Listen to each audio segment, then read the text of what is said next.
Just like the street lights lit this town, like a fire in a blaze, gotta burn it down. Can't be afraid to leave this out. We got this far, don't know how. I see danger in your eyes. They know we'll burn down the night.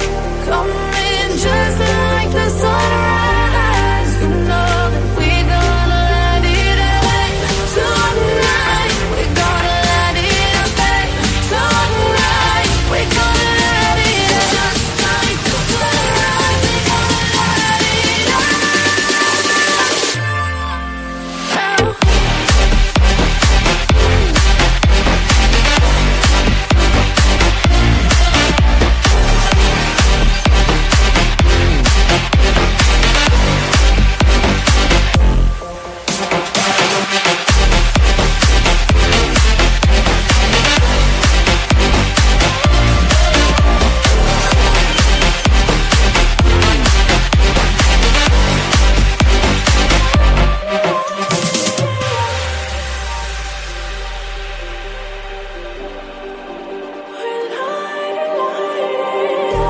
Just like a spark that's breaking out.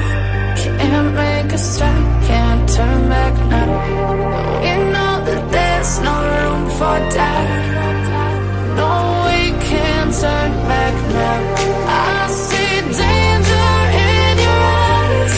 They know we'll burn down the night. Coming just like the sunrise. You know that we gonna light it up tonight. We gonna light it up tonight. We gonna light it up just like the sunrise. We gonna light it up now.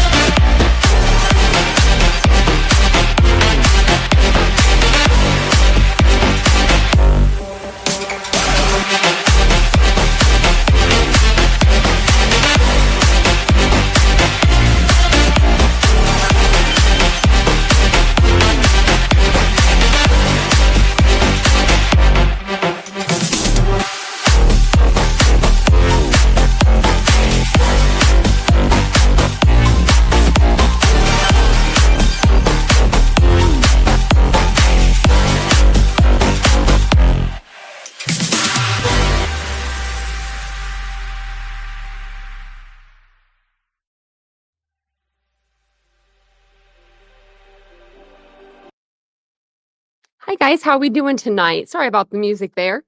How's everybody doing?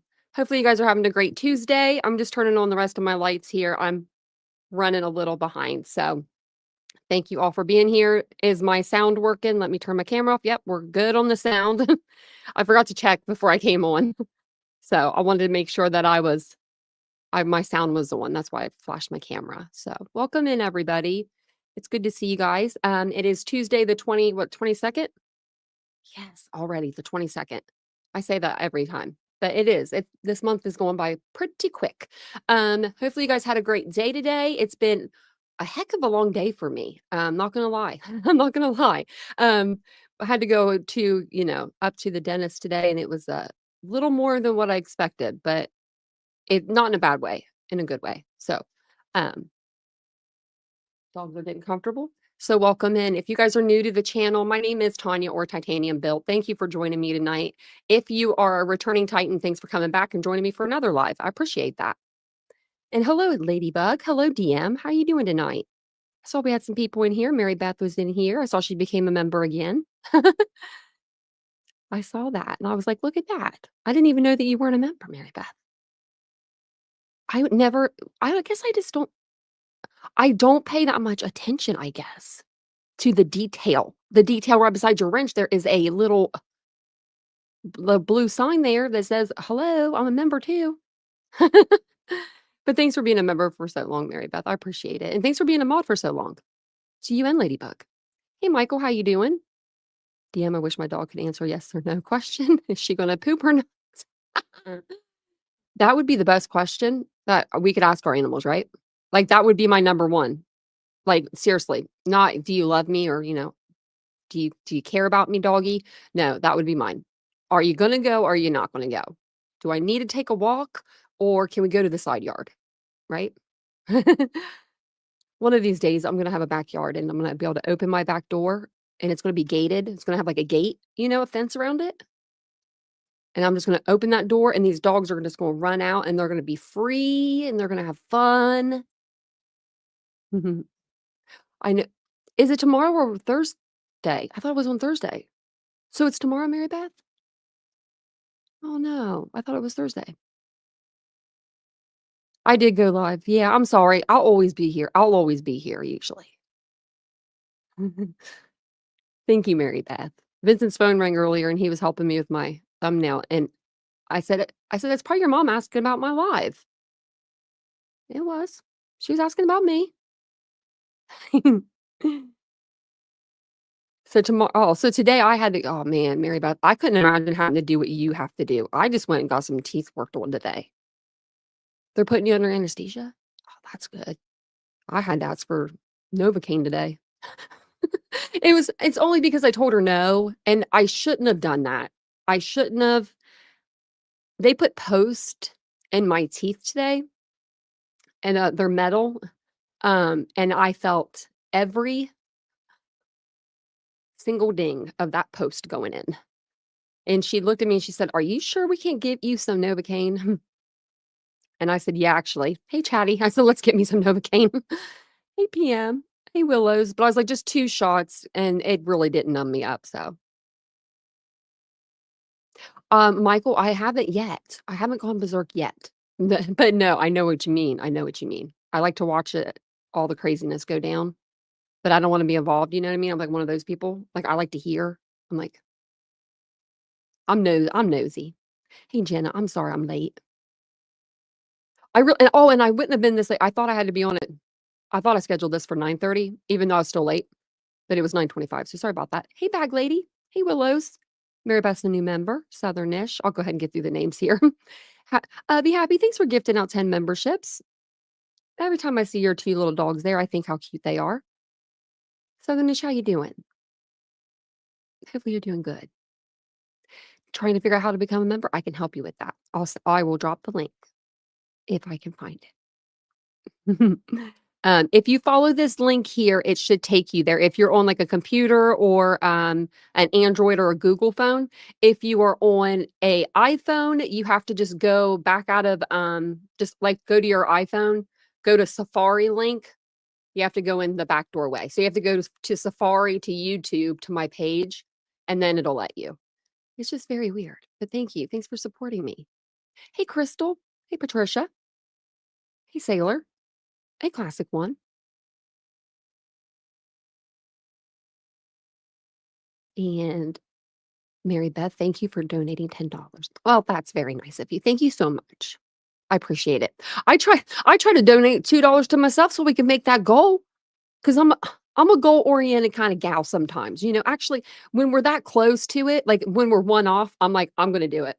I'll send myself a super chat." Well, I didn't realize I didn't get it through in time. I was so sad because I was like, "I would have put something awesome about myself on there," but then Matcha Cheese sent in a super chat and was like, "You're awesome. Here you go." I thought it was sweet of her to do that. And look at that. Did you become a did you become a member did someone gift you a membership? Plus, I didn't see it. I hope so. Look at that. You just had to be in the chat. I'm so glad that you guys are here, and I'm so glad that you guys are happy to be here. And we'll get into tonight's case. Well, thank you everybody for the memberships. Thank you everyone for becoming a member, and welcome on in. Daytona Beach. Oh, you guys are good people down there in Florida. I love me some people in Florida. Love me people in Florida. My aunt's from Florida. My cousin was from Florida. My other aunt's from Florida. But, just everybody there's so nice. The last time I was in Florida, me and my cousin ended up in a bar. This is like a 2-second story. Charging our cell phones. It was pouring down rain, and I was in a bright pink bikini. That was it. That was it. My cover up was with my cousin. My cousin took my cover up. She said I was skinnier. That makes no sense to me to this day. So I'm in the bar, and she's like, "We're in Florida," and nobody cared. And I'm from Ohio, though. That thing was so bright, it looked like a Barbie bikini. I don't know what I was thinking wearing that thing. I was young. It was a long time ago. It was a while ago. It wasn't that long ago. It was like 8 years ago, but I feel like I was a lot younger then. But we're gonna go ahead and we'll get started with tonight's live. And Ashley, did I say hello to you? I saw that you were in the chat. I accidentally went down to the bottom, so if I missed you, just holler at me and make sure I say hey to you. But welcome in everybody. It's good to see you guys. I am going to pull up tonight. So we've been covering on the channel, if you're not aware, we've been covering the Idaho 4 case. That part, I mean, who really isn't? That's in true crime, but you know what I mean. That's not the part I was getting to. But we've been covering the interviews with the victims, and their families. So we went and we did Ethan Chapin's first. His was a 2-part live, so we did that in 2 parts, and then we did Xana Kernodle, and then we did last night we did Maddie Mogan, and now tonight we're going to start on Kaylee Goncalves. And hopefully we can do these. I'd say it's going to take us a few. I went back to my last video. I did this series at April 1st of 2023. And we were on here for 3.5 hours for one live. I was like, that's when your girl used to do the crazy lives. Oh, Mary Beth, thank you for gifting again.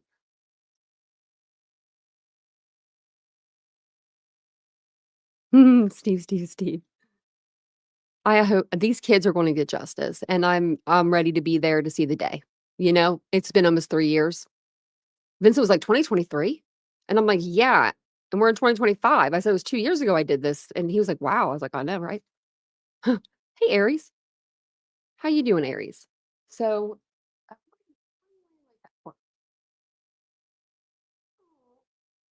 hi, you need a blanket? Hold on 1 second.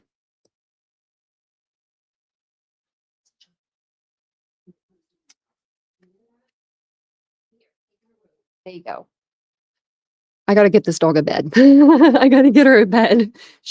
I got rid of her old one, and I'm laying her on a blanket. So I just put my warm robe around her. I'm like, I'm down there. I'm going crazy. I'm a crazy dog mom. So, okay, we're gonna talk about Kaylee. So I'm gonna pull her up and talk to you guys a little bit about her. I think everyone knows, but you know. And Mary Beth, did I thank you for the 10 gifted memberships? If I didn't, thank you so much again.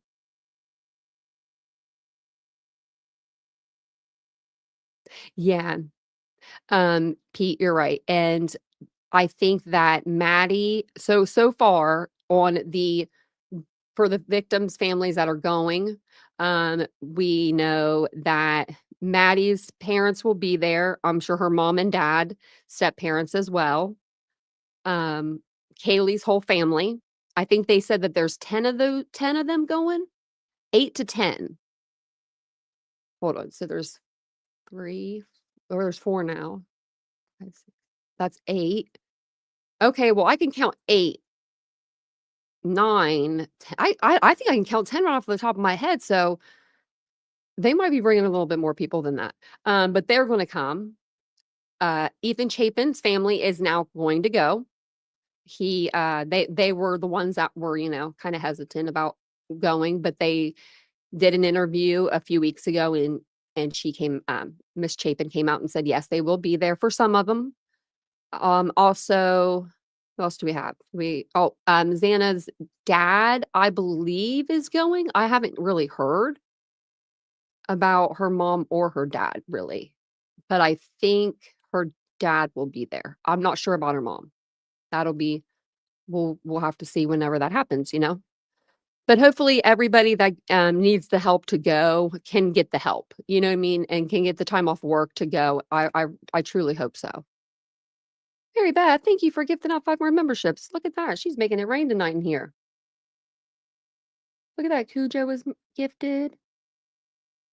Ruby, Jessica, G, Marissa. I think I'm starting to get this gifting thing down. Like, I think it gifts out a membership to like everybody. that's, like, active in the chat at some point, and then as soon as those people all get gifted, whoever hasn't gotten gifted in a while, it'll go back to you guys. But, we'll go ahead and we'll get into tonight's live, and thank you for being here. If you are in the green, you are a member, so, make sure you use your emojis. We're gonna change those up this week and, all that other good stuff. And if you do want a gift, Mary Beth will be able to help you with that because I think she probably knows how to do it. I think you can hit the dollar sign at the bottom of the chat.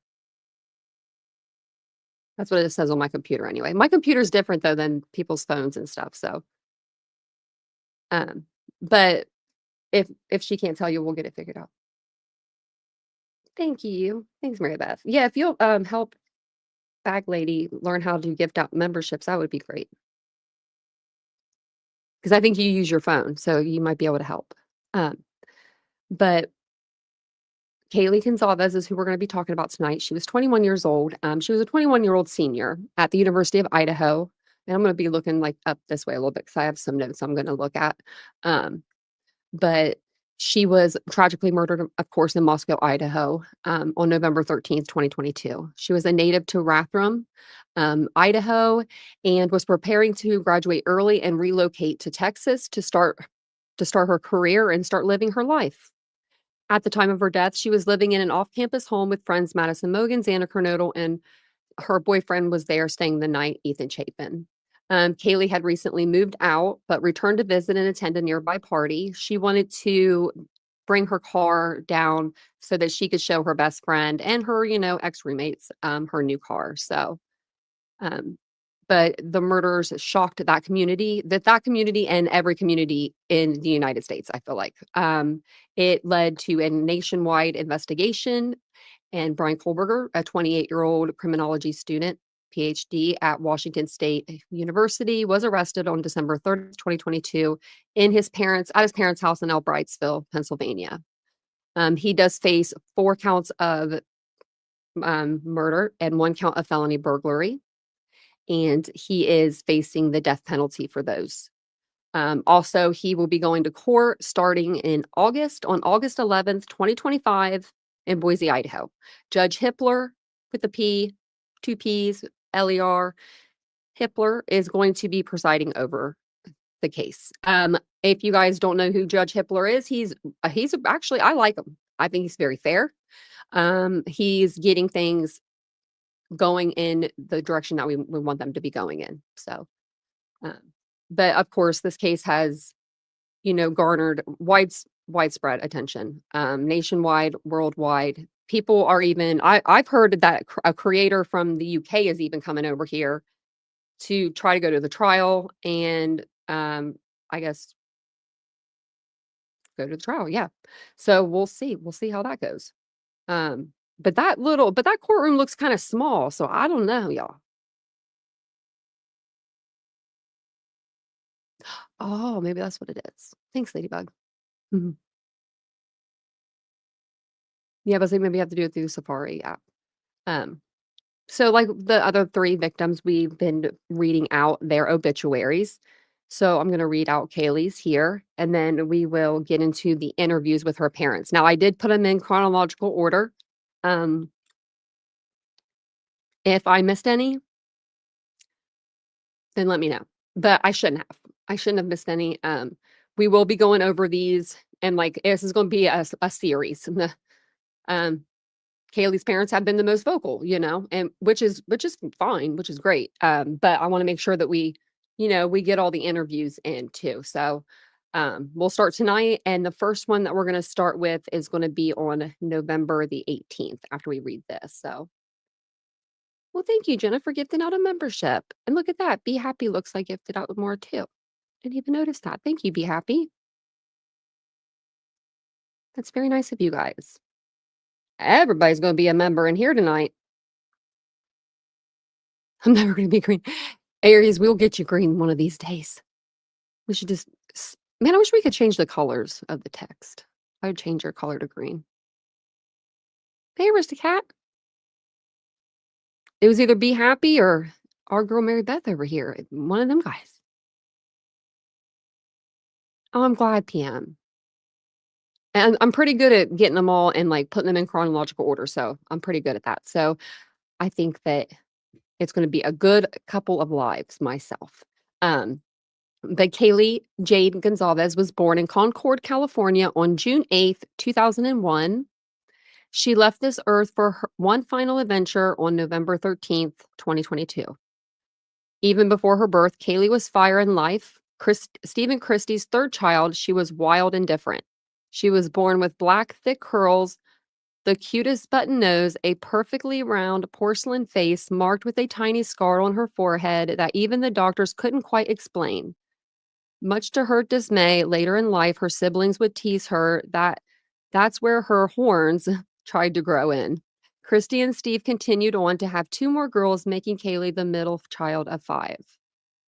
Around the age of 1, Kaylee and the family moved to North Idaho, where she continued to blossom into the most beautiful, authentic, social, and funny person we had ever met. She loved Claire's and fashion and accessories. Claire's and fashion and accessories, and doing whatever she could to get a laugh out of those around her. Kaylee went to Bora Elementary with her older brother and sister before moving into Charter Academy for middle school, where she and Maddie Mogan found one another. After that day, they were no longer a family of 5 siblings, they were 6. After much convincing from her parents, Kaylee went to Lake City High School before attending the University of Idaho with Maddie. She joined the Alpha Phi sorority and was studying to become an elementary school teacher. Throughout all of her years of education, Kaylee maintained incredible grades and made friends wherever she went. She was social, quirky, contagious, and a little bit of a goofball. It says, sorry, Kaylee, it's true. She loved to play pranks on her family and her friends and family constantly. She loved adventure. She was a hard worker, always having a full-time job on top of her studies, even in high school. Kaylee loved the nicer things in life and took a lot of pride in buying those things for herself. She was strong, she was fair, she was tough, she was dedicated, she was beautiful, it says she was, and she is love. Kaylee is survived by too many loved ones, including Christy Gonzalez, her mother, Steve Gonzalez, her father, Linda Lukens, her grandmother, Cheryl Gonzalez, her nana, Chris and Tammy Butts, her uncle and aunt, Olivia Stevenson, Stephen Goncalves, um, Autumn Gonzalez, I'm just gonna say their names, Aubrey, her siblings, Delilah, Fox, and Phoebe, her nieces and nephews, Sabrina, Wickham, Bryce, Butts, and her cousins, okay, and then Jack Decor, sorry, that just sounded bad, but sorry, and then Jack Decor, her long-term boyfriend, and finally her fur baby, Murphy, a mini golden doodle. Kaylee will continue on her next adventure with her favorite human, Robert Lukens, her papa,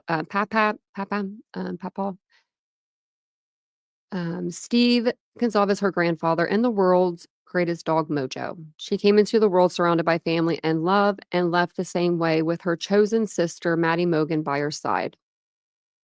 That's sad. A service for Kaylee and Maddie will be held at a later date. Exact details will be announced once finalized. Now, don't you remember? Wasn't it like the same exact day that Bryan Kohberger was arrested? It was really weird because they said that they weren't going to have any memorial for the girls until whoever, did all this was in jail. And I'm pretty sure he got arrested on that Thursday. And that Thursday is when they had their like celebration of life's party. I want to say like something, it was, it was called something like that. Okay. So, I don't know how to pause her. The first one I have to show you, it's like small screen. This is the only one that's funky like this. I don't know where this interview is on the internet. I cannot find it. I typed in the title of it and everything, and I couldn't find it, but it is on Instagram. So we can watch it on Instagram. I just have to refresh the page and then it's going to play the interview. I can't fast forward it. Like I can only control, I think, the sound by like unmuting it. Like, but um we'll make it work. We'll make it work. And then also I wanted to remind you guys too, there's a part in this, it's like 4 minutes in, but the sound will come off, like it'll cut off. Like they'll be talking, but you can't hear them for like just a couple seconds and then it comes right back on. So I just wanted to tell you guys that. Yeah, I don't share that sentiment. Our family doesn't share that Here, let me sentiment. make sure that we're all the way at the beginning.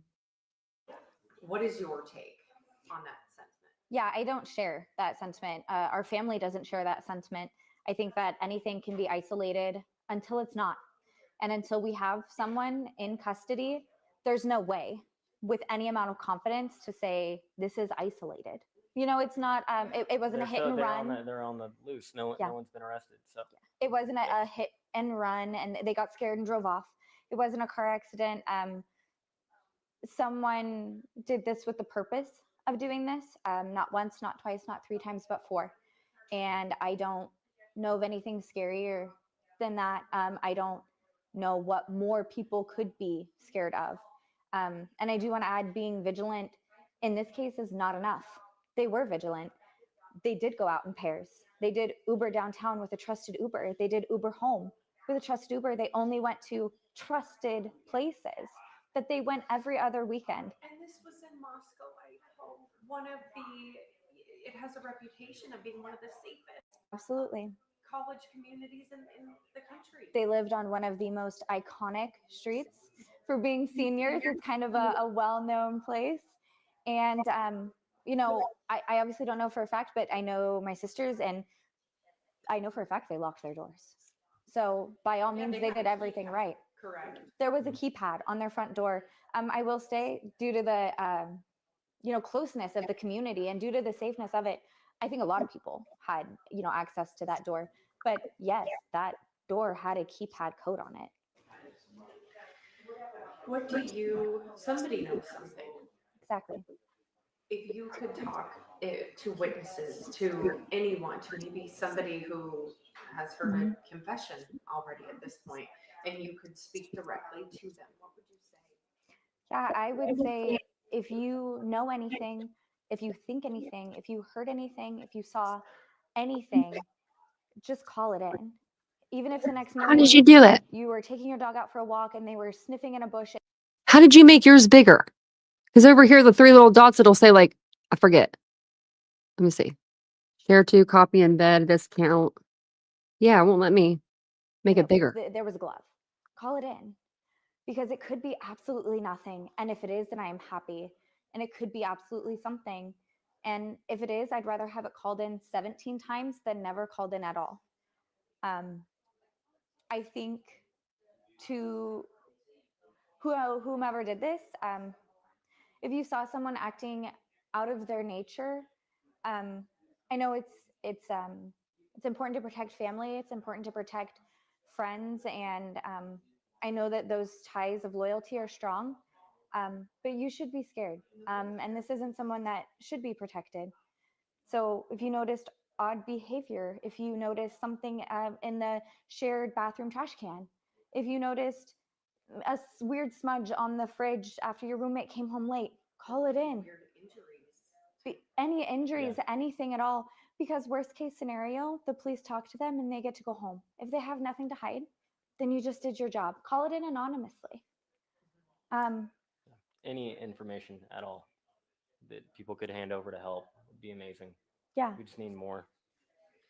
Tell me about your sister. She has the posture of like a Kaylee was queen. Spitfire.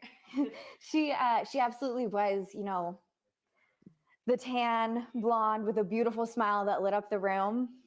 But you hear that every time. She was so much more than that. She was an absolute brat. She was She cuts out like right here. True sister. Totally. I mean, just to be genuine, I know that that's what. Right here is where she cuts out. And she just says, like, I was reading her lips and just something about her being a genuinely like nice person. But she'll come back on in just a moment. She was the absolute justice police. One of her very first phrases was, "What about me?" She was always concerned about what was next. And Kaylee, unashamed of anything, loved the finer things in life. I would go up to her closet and take her and be like, "Olivia, that's literally Calvin Klein." Like, it's literally like name brand. And I'd be like, "I don't know what Brandy Melville is, Kaylee. Like, okay, you can have it back. Sorry." But that was Kaylee. She loved the finer things, and she loved adventure. I won't say she just hated sitting, because we had plenty of lazy days together, but she liked to have, she collected memories. She loved taking photos. She loved having a very social life. She loved being that person on social media. And there's nothing wrong with that. Nothing at all. So I know that those profiles are public, and I beg people to look at those gracefully. But yeah, look at them, because they were real human beings, Kaylee and Maddie, and they posted real college girl things, and they loved it. Isolated, targeted attack. What is your take on that sentiment? Yeah, I don't share that sentiment. Our family doesn't share that sentiment. I think that anything can be isolated until it's not. And until we have someone in custody, there's no way with any amount of confidence to say this is isolated. You know, it's not, it wasn't a hit and run. They're on the loose. No one's been arrested. So It wasn't a hit and run and they got scared and drove off. It wasn't a car accident. Someone did this with the purpose of doing this. Not once, not twice, not 3 times, but 4. And I don't know of anything scarier than that. I don't know what more people could be scared of. And I do want to add, being vigilant in this case is not enough. They were vigilant. They did go out in pairs. They did Uber downtown with a trusted Uber. They did Uber home with a trusted Uber. They only went to trusted places that they went every other weekend. And this was in Moscow, Idaho. One of the Do you think that Bryan Kohberger knew like how like really like I don't even know the word for it, but they did do everything like right, like almost to a fault. Like, you know what I mean? Like when I was their age, man, I wish I was doing those things. Like, you know, making sure I was riding with the the appropriate person, you know, someone that was going to be like in their instance, you know, someone sober, but like, you know, I just rode with a bunch of weirdos. Like, not weirdos, but they were just young kids. But you know what I mean? Like we were all just my friends sped. That's all they did. They didn't do anything else but speed. But you know, um, it's just I don't know. I don't know what's getting to that. of being one of the safest Absolutely. It should be one of the communities safest. in the country. They lived on one of the most iconic streets. That's what I was saying. So they went to the bar that their friends worked at. They went with like a Lyft or Uber there, you know, with the person they knew. Like they personally knew this person. They knew this person was to be sober that evening. Like they were taking everybody home that weekend. That was their weekend to be the DD. They were at home. They went home afterwards together. You know, they went and got food and then they went home. They were just sleeping in their beds. Now now the front door does have a PIN code because Olivia says it in this interview. And now I'm wondering how that front door would have gotten open by 8:30 in the morning when the neighbor walked by and saw it open when they were walking their dog. That's my question now. Because if Dylan and Bethany were in the bottom downstairs, you know, bedroom, she wouldn't have walked past that door and not shut it, right? If Dylan was going from her bedroom down to the first floor, you go down the stairs, right? Like go down the stairs and the door is right there to your right, like as you're going down the stairs. So you would shut the door. I'm assuming you wouldn't just leave it open, right? So it would have had to have been opened after that. For being seniors, it's kind of a well-known place. And, you know, I obviously don't know for a fact, but I know my sisters, and I know for a fact they locked their doors. So by all means, they did everything right. Correct. There was a keypad on their front door. I will say, due to the, you know, closeness of the community and due to the safeness of it, I think a lot of people had, you know, access to that door. But yes, that door had a keypad code on it. Somebody knows something. Exactly. If you could talk to witnesses, to anyone, to maybe somebody who has heard a confession already at this point, and you could speak directly to them, what would you say? Yeah, I would say if you Yeah. know anything, if you think anything, if you heard anything, That's if you true. saw anything, just call it in. Even if the next morning you were taking your dog out for a walk and they were sniffing in a bush and there was a glove, call it in, because it could be absolutely nothing. And if it is, then I am happy. And it could be absolutely something. And if it is, I'd rather have it called in 17 times than never called in at all. I think to whomever did this, if you saw someone acting out of their nature, I know it's important to protect family. It's important to protect friends, and I know that those ties of loyalty are strong. But you should be scared, and this isn't someone that should be protected. So if you noticed odd behavior, if you noticed something in the shared bathroom trash can, if you noticed a weird smudge on the fridge after your roommate came home late, call it in. Any injuries, anything at all, because worst case scenario, the police talk to them and they get to go home. If they have nothing to hide, then you just did your job. Call it in anonymously. Any information at all that people could hand over to help would be amazing. Yeah. We just need more. Tell me about your sister. Yeah. Kaylee was a Let me hear- spitfire. Did she repeat this? She absolutely was, I think we're repeating it. the tan blonde with We a are. beautiful I'm like, are we repeating this? We are. They're repeating it. Okay. So it must have, whenever it cut out, that must have been when it was over. Hey, baby girl. I think so too. Not that Tammy either. I mean, or they might have, I even think they could have even been there. It could have been a party.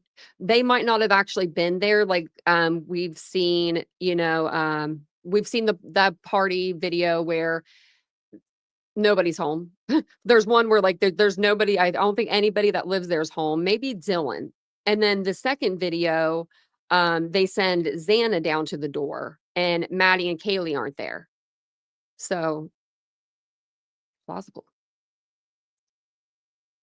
I think that, I mean, he would have to been in there to know that layout. That's not just something that you can look up on Zillow and be that comfortable moving around in. You know what I mean? Like that 4-inch step is pretty.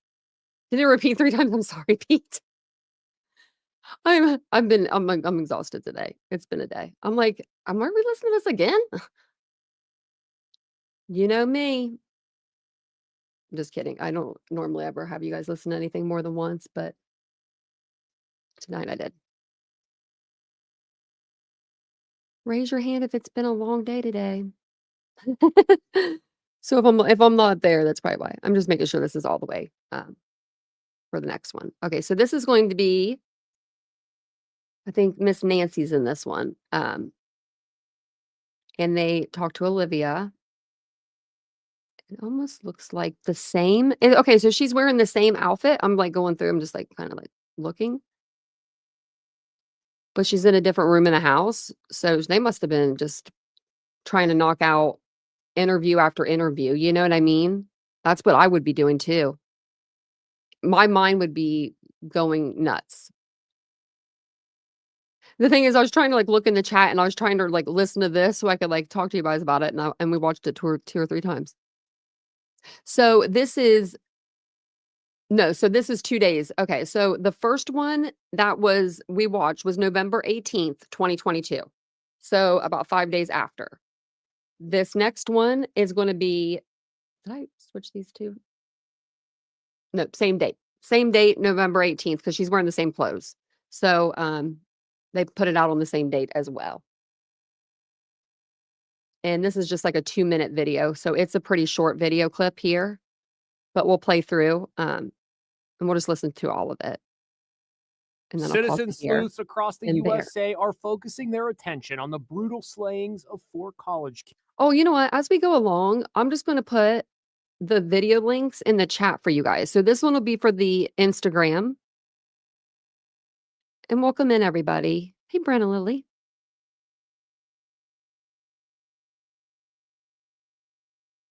Well, I think that he could go in and like maybe just like blend in. If I think he could have just walked in and just, there's so many people in the party. He, can blend in and walk in. I just don't, I just, man, that step that, I don't know. Some of this stuff is just like, Zillow would work, of like having Zillow as a floor plan, or it was on college pads as well. But being there, I feel like would just be just a lot different because that layout of that house is very tricky.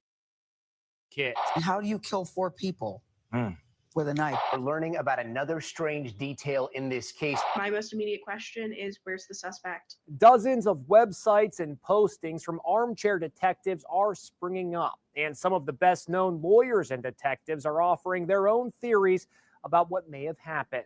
Interesting how 4 students can be overcome by one person with a knife, not a gun. Olivia Goncalves isn't waiting for police. She's tracking down her own leads to find her sister Kaylee's killer. We're not getting any answers, and we're not going to settle for that. Hi. It was Olivia who found the potentially crucial video of her sister and Madison Mogan at a food truck just hours before they were murdered. She also tracked down their Uber driver. I found neighbors' Ring camera footage so that I can verify that the Uber driver took her home. She's also raising questions about why her sister called a young man named Jack multiple times the night she was slain. At 2:26 a.m., Kaylee starts to call Jack. Kaylee calls Jack 6 times between 2:26 a.m. to 2:44 a.m. Gosh, I give you a lot of credit. You're almost like a detective here, putting all the pieces together. I spoke with retired detective Phil Waters, who had a 96% clearance rate on homicide cases when he was with the Houston Police. There's no doubt that this is a person who is filled with a type of evil that is incomprehensible. There were 2 other roommates in the house who walked away from this. How is that possible? The use of an edged weapon is going to prevent any kind of real sounds that would awaken the other 2 girls. If this person, and it appears to be they are, proficient with an edged weapon, the deaths would have occurred so quickly that there would have been no opportunity for them to cry out. And I said that too when this first happened. Like when people were like, well, why didn't you hear the screams? Or, why didn't someone hear them screaming? And I said the same thing. They probably didn't have a chance, unfortunately. So that one was on the same day. And then the next one came out November 21st. And it was between, I believe it's Kaylee's mom, her aunt, and Olivia. And this one came out, like I said, November 21st, 2022.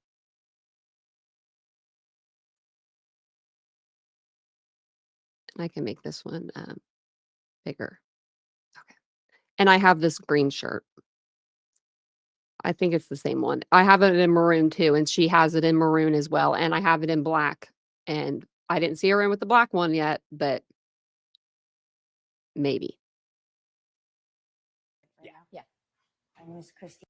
So this is going to be Christy's first interview. Olivia's kind of, taking the reins, if you will.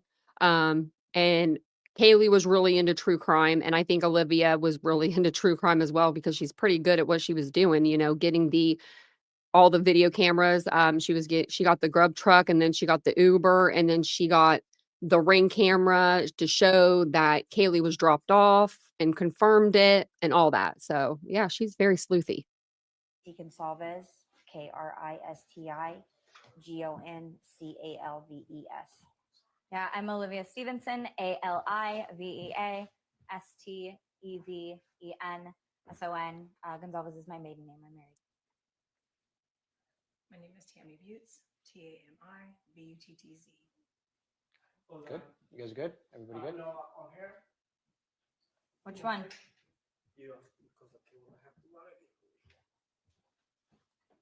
Oh, there you go.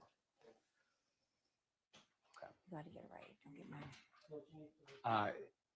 I think we got it on the pickup. Good. Okay, so just first off, the map that just came out from police, it gives a little bit of a timeline of where they may have been that night. Does that map mesh up with the timeline that you've been putting together? Yeah, I'd say it's very close.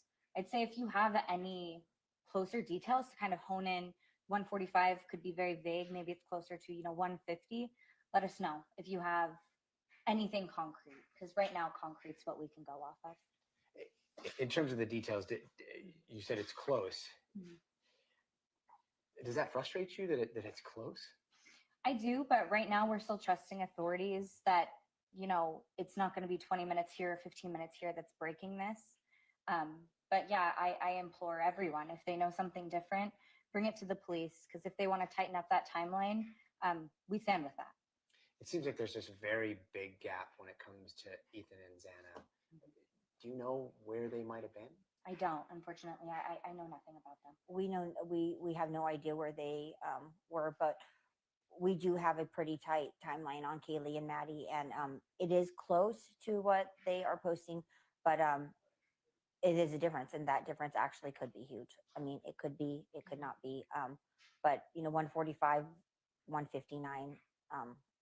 So there is, and we have corroborated with my phone records, Kaylee's phone records, the driver that was driving them around. Yeah, so you really have, concrete. You have pulled video seeing the Uber driver dropping them off. You've checked your phone records. You know timestamps what time they got home. It's not exactly what police are saying, right? Right. It's not 145. Kaylee and Maddie were picked up from their home at 1122 King around 10:15. It's about a 5-minute drive down. So they arrived to Corner Club around 10:20, which is different than what was released at 10. We know that Kaylee called for an Uber at 1:45. He arrived at 1:49, got in the car around 1:50. It's about a 5-6 minute drive. They arrived home at 1:56. Is it frustrating that your timeline is based on timestamps from videos? Wish somebody would have put this much effort into me. If I go missing, or I'm murdered. I just feel like there's a reason they're just putting it out, the estimate. I don't know, because they do have that information from us, and they've asked us where we have gotten that information, and we have concrete backing. She put it together. It could be conflicting stories. We just don't know. This is the information that I stand behind. I think that when they say 145, I think they're kind of referring to the whole group arriving approximately 145. I believe that maybe Ethan and Xana, and I don't know, may have gotten home around that time. And then the girls, obviously 159-ish is shortly after. So they're just kind of grouping that the group arrived home around 145-ish. And just to remind everybody, this is before the PCA. This is before we didn't know anything. So we knew nothing. But they were not together. And we don't know anything about Ethan and Xana. We do know about Kaylee and Maddie. And some of the timestamping afterwards, you know that your sister was making calls, right? She was making calls as late as almost 2 o'clock. Yes. Yeah. How do you know that? So she was on my mom's cell plan. So we pulled my cell plan. On Sunday, I was able to pull those cell records. And you could see that she was calling somebody out. Does it seem like they may have been involved, or does it seem like no, not at all? Kaylee had no shame in kind of power calling, so it fits Kaylee. Yeah, no, yeah, and we know who she was calling, and this person is, and this person was asleep, unfortunately, was not getting the calls, and it was, I don't know, a few calls for half an hour. She called him a couple times, but no, it was not. We do not believe she was calling him for help. We believe that she was just calling him to come over. If Kaylee was in imminent danger, her or Maddie, they would have called 911. They would not have been calling this person. Yeah. And that was so at around 2. Yes. So at that time we started believe around 2:30. Yeah, we believe that the girls were just fine. So from those phone records, it looks like the girls may have been alive around 2:30. 2:30 is what the last call? No. The last call is shortly before 3 a.m. Sure. Yeah, that's right. 2:50 something. 2:52 for both of them.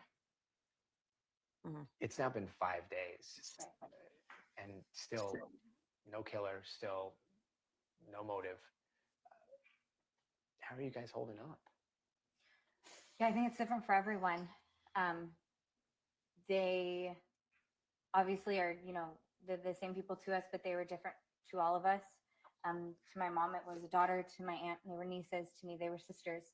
And we all had different, very complex and amazing relationships with both of them. So it's going to feel different. Empty. Yeah, for all of Kaylee was us. just home. She just left on Friday. She left on Friday morning to go to a Pi Phi party, and she had just bought a brand new Range Rover, and she contemplated all day long back and forth whether she should go home, and because she just really wanted to show it to Maddie, and some other friends and whatnot. And she's just like, Mom, I'm gonna go to the Pi Phi party, and Maddie's got to see this my new ride. And I'm like, for sure. Like, I mean, it was nice. Right. It was really nice. She just bought it that day, all her own. And I talked to the girls on she had a fun time on Friday night, both of the girls, and then both of the girls texted me on Saturday. So you were talking to them Saturday afternoon. Yes, Saturday afternoon. They sent me pictures of themselves, and Kaylee called me around 2:30ish on Saturday afternoon. And then I was texting Kaylee just randomly on Sunday. And right about those, when I look back at my times that I was texting Kaylee, the police were swarming. So you were trying to get a hold of her on Sunday morning. Yeah, just random talking. Yeah. Yeah, just, hey, what's going on? How did you guys do last night? We talked a lot. And she was supposed to be home on Tuesday. She said she'd be home on Tuesday. We were talking a little bit earlier, but whoever did this is still out there. Yes. Do you have a message for them? Turn yourself in. Stop all this. Let us mourn our children, and we can't when we know this person is out there. You know who did it. You know who you are. Just end it. The guilt has got to be just overwhelming. It's got to be sickening. Stop hiding. Stop running. Just turn yourself in. Just turn yourself in so we could move on. We could bury our girls. We could have a celebration of life for them. And continue to mourn and try the best to start the healing process. But we can't with this person just running around out there. This person's dangerous. And we fear that this person will do this again. Now that he's done it once, he can definitely do it again. We have no idea why. None. There's no reason why anyone should have been targeted for any reason. These were young, beautiful children that were starting their lives, and they were successful, and they were go-getters, and they were strong. There's absolutely no reason for jealousy or anything for someone to take for children's lives like this. Turn yourself in. You owe it to these mothers of these children, these fathers, these families. You're wrong. Turn yourself in. You said something that I've never even thought of, which is, it's almost the worst nightmare, which is how do you bury your daughter knowing that they could possibly come? It's going to be, the services for these girls will be huge, public. And to think that this person is sitting, there at the church, I can't. You're worried that the killer might show up to their services. Absolutely. Their candlelight vigils, all of that. It makes me sick that this person could be there, standing right behind us, waving a little candle. It's sickening, absolutely sickening. We're sick. We're just sick. We just want it to end. It's a living nightmare. Yeah. It's a living Now, nightmare. in terms of what police have been able to communicate to you, have they been more forthcoming? Are they communicating with you enough? I think it's an ongoing investigation. I think at the end of the day, I'm not an investigator. Do I want more information? Absolutely. But we don't know if they have do it. I know that they have it, or do I know that they can give it to me? No. So of course I'm frustrated, but I can't necessarily point that finger direct. Based on what you've seen so far, are you confident in their investigation? I have to be. Right now, I have to be. We're counting on it. And I think that it's easy to sit back and say, oh, I would have done this. Oh, I would have done that. But I don't know what they walked into. I don't know what they've done. Are there definitely some things that, I've heard that I wish I hadn't heard about the investigation so far? Absolutely. But right now, I can't. I am frustrated that I don't have more information, but I don't know if they have information that they can give me. We don't know. We don't know. My husband is in contact with them every day. There's The weird FBI, feedback. Moscow, Idaho. That's so weird. I paused myself, or I muted myself. I wonder if that's what it was. Well, let me try. I'll turn my camera back on now. I just had to blow my nose, but that wasn't me. Like, I didn't blow my nose into the microphone or anything. I had it on mute. So, hopefully it wasn't me. No, it wasn't. I had it on mute. But if we'll see if there's any feedback now. Because I couldn't hear it. So maybe it was. With the police, and every day he just says nothing, babe, and I'm like, nothing, and he's like, nothing. I mean, just nothing. And I don't know if that's because they have nothing or because they're protecting the investigation. So it's hard to be mad at them if we just know they're protecting the investigation. But it would be nice if they said, are we good? We have something, we have a little lead, or we have an idea, and it just gives you a little bit of hope, and I mean, It is very hopeless right now, I It guess, is. being left without that information. Because you can't grieve, you can't feel safe. Yeah, no. Yeah, And if I Kaylee think- and Maddie were down there right now in this situation with somebody else, they would be home. I would have told them, and they, I would have been, you girls need to get home now, like yesterday now. So, to families, I mean, I think it's Thanksgiving weekend or is coming up, and most kids are coming home, but there's no way. And there's no way that I would send them back until this person is found. This person, it's an isolated, targeted, incident until it's not. Until this person was angry. This was not just, oh, he got drunk at a party and shot up a party, which I'm not putting anything down to, people have lost loved ones that way. But this was a very violent, targeted attack. And hearing yesterday, hearing the coroner say that one person may have been killed in their sleep. Is that something that you had heard? Yeah. Yes. And that's hard, but I guess for us, that kind of just indicates, premeditation, which we've been fighting since the beginning away from this term, crime of passion. I think that comes with a certain connotation that can lead to empathy, and we don't agree with that. No. So when you hear them say that someone was killed in their sleep, you think premeditation? Absolutely. I think it's impossible not to. And not one, 4. I mean, I don't know if all 4 of them are. We don't really have the details, but regardless, 4 people were stabbed to death. And premeditation, I mean, like you said, it's very went into different than We went into someone's house with a I'm knife. not saying, weeks lead up. I'm not saying months Right. lead up. It literally could have been 20 minutes. I Yeah. don't know. But to somebody went in there. this wasn't a fight that, the girls had said something and offhand this occurred. They must have, walked in on vulnerable sleeping A coward. kids. Coward. And so for what it's worth, I want to run as far from the term of crime of passion as possible, because I think it's weak and I think it allows him to hide. And I think it gives him an out that he doesn't deserve. That he walked in and got mad and angry. They were all there together and something occurred and he got mad and, wielded his weapon or whatever. No, this person snuck somehow into the house, whether it was a door, an unlocked door or an unlocked window, but he was not invited and he came in with a weapon. To and do he killed intentional harm. with intention, intention to kill. Intention to kill, exactly. Wow. And harm to kill. Yeah, And and not it's- just 1, not 2, not 3, Of 4. 4. One after another, after another, after another. And again, that little detail about it shows like there's vulnerability, right? There is the idea that there may have been defensive wounds, but at least one person didn't see it coming. Right. No. We Yeah. don't know. As far as we know. Yeah. According to what the coroner has said. Right. In terms of somebody getting into the house, they keep saying no sign of forced entry. At this point, they would have had to have known that Maddie was probably the target, right? I mean, with the way that Kaylee was kind of, I don't know, maybe not. But I don't know, just the way that she was positioned in the bed. Do you think that they would have known?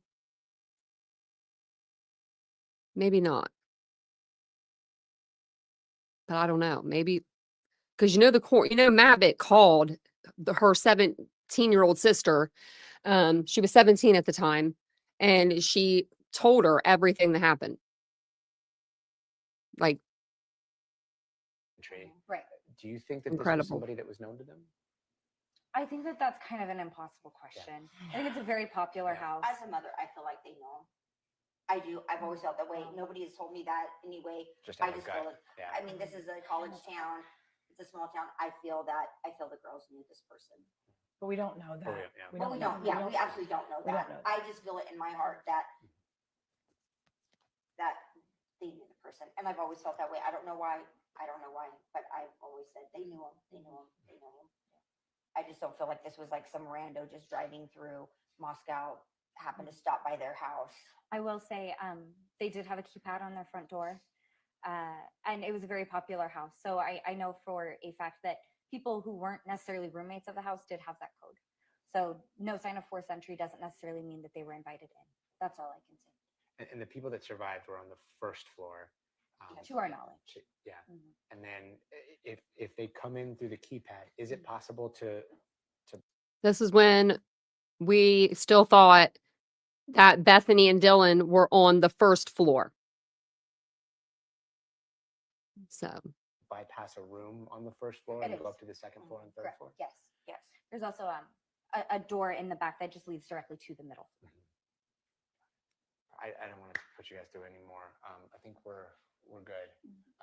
One of our senior producers did have one question. We know that we've been tough I know. from police for everybody. Just what have police told you guys about the investigation with the account? What's going on?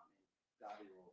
Yeah. I think to answer that question, we know exactly what the public knows. We really don't have any further details. And unfortunately, if we did, I wouldn't give them to you guys. Right. Just We wouldn't frankly, impede We're not ready for that. investigation. I would But never honest impede to this God, investigation. we don't. The public needs to know is that there is someone out there that has violently killed 4 people, and that no matter who died first or second or last, they're gone, and we need to get this person now before it's too late for anybody else to suffer what we are suffering for the rest of our lives. He took their lives, but he took them from us. That will never change. We will never let Kaylee and Maddie's memory ever disappear, but that's all we have left, and that's not enough. she's pissed. Done. There's your answer. There is no other information. There I can is give no you. other information. And unfortunately, you guys will probably hear it first anyways. Yeah, before we right. do. It's pretty true. Things leak out there all the time. And we're That's like, did you see sad. this? Did you see this? Did you see this? Yeah. We're like, nope. So I called my have been husband. He's like, I haven't heard grateful that. for the reporters and stuff that have reached out to me ahead of breaking these stories. Yeah. Even if it's only 20-minute heads up, it's nice to be able to process that information as a family first before reading it online. Blast it out So there. to That's everyone so who has nice done of that, I those just wanted to say reporters. Thank you. I know that if it bleeds, it leads. I get this industry. I'm not stupid. But thank you to those who have done so respectfully and with empathy in their hearts. Agreed. Thank you guys. And we'll do the same. I mean, Of course. No, thank you. 3, Yeah. Sorry, that was the end of it. 2, 1, cheese. Happy birthday. Oh, thank you. Wait, I'll actually, take this one. yeah, if you could take that one, and I want to take another one. put it here. I bought these Okay. party hats. Okay, here, I I'll kinda take wanted to Chase so hit. you can do all your presents and stuff. Can you? Oh. Why did Where you is do the that? noise Can you just coming from? like just- hand it over? It was coming from that. Oh, it was coming from that, but it wasn't showing it. I was like, where is that noise coming from? Sorry. Sorry about that, guys. I'm like, what is going on here? So let me get up the next interview. That one was kind of quiet. Sorry about that. Yeah, they did a couple on like where they aired on like Facebook or they aired on like Instagram and they were a little bit quieter. But the rest of them, I believe all of them are through like Fox News, CNN. Yep. News Nation. So they all should be loud and everything. But I wanted to get those. I wanted to make sure I present them all to you, not just some of them. I did try to boost the sound too. I don't know why my sound booster doesn't sound like it boosts anything. When I was like trying to boost the sound. So I don't know why it wasn't doing that. But this is going to be the first interview with Mr. Goncalves. We just saw his wife and her sister. And then this is going to be Olivia, this is Steve Jr., and then Steve. So, and it just says they're going to talk to CNN, and this was on November 23rd, 2022. So I'm going to take it back so we can hear it from the beginning. And thank you guys for being here. I appreciate it. If you guys don't mind, take a second, hit the like button for me. That would be really great. That would be really great if you guys could hit the like button. It does help the channel. It helps us get into the algorithm, and more people will come in and join the chat. How you guys doing? Me, it's not real yet. I'm a bit in denial. I'm hoping for justice. That's why I'm trying to switch myself into that mode to try to find some justice. That's where I'm at. I get it. Steve, Olivia? Yeah, I just know my sister, she was a hard worker, and just sitting in my bed and crying myself to sleep isn't gonna do her any justice. And that's not what she'd want me to do. She'd want me to stay active and doing what I can to spread her message and hope that we can find this suspect or suspects. And that's how I feel. I get it. I get it. She's got a great smile. We keep showing that picture. I know your family's been frustrated with the investigation so far, understandably so. Here we are a week and a half out, and really not much information about this. Does not appear to be a suspect. Tell me, Olivia, what specifically you've been frustrated with, because you did your own work here. For instance, you found video of the food truck, for example, where two of the victims were seen the same night as this killing. Yeah, I would say, I think that obviously this is extremely personal for us, and we treated it that way from the very get-go. I know how valuable those first 48, 72 hours are. And I can only hope that the police also know how valuable that is, and that they have a lot of information there that just isn't public right now. I will say the one lingering frustration I have is the timeline.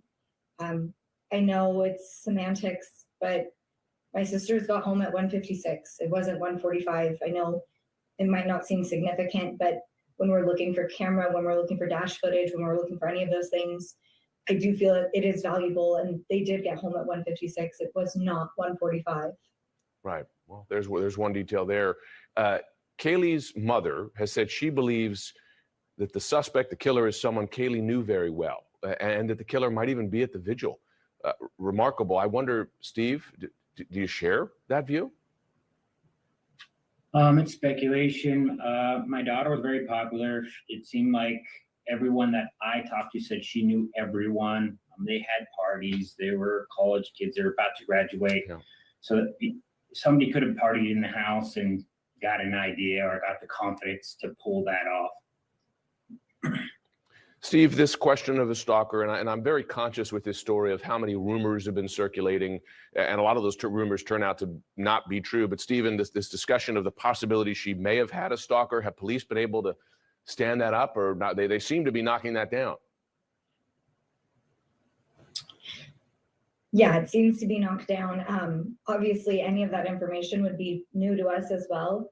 Kaylee FaceTimed me. She didn't call or text. She FaceTimed me for literally hours, almost every single day. And she was extremely cautious. She was very vigilant.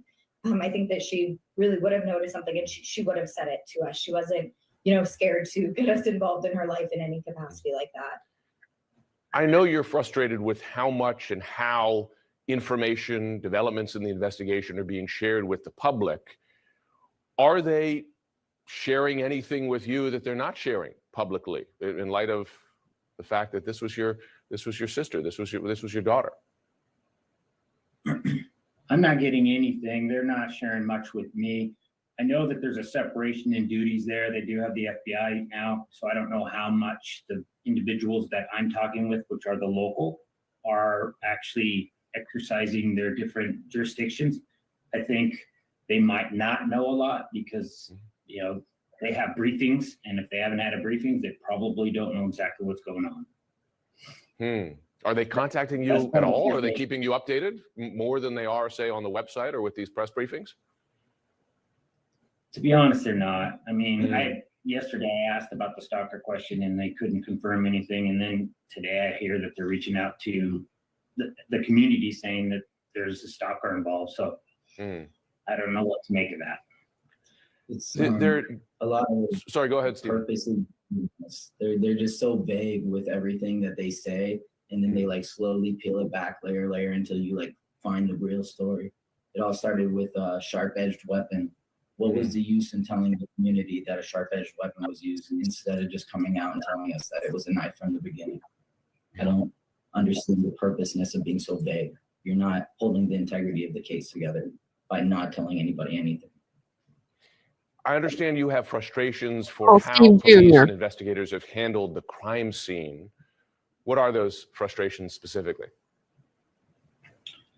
Well, they expanded it, and there was volunteers that walked around, and they disclosed that they were looking and found different things.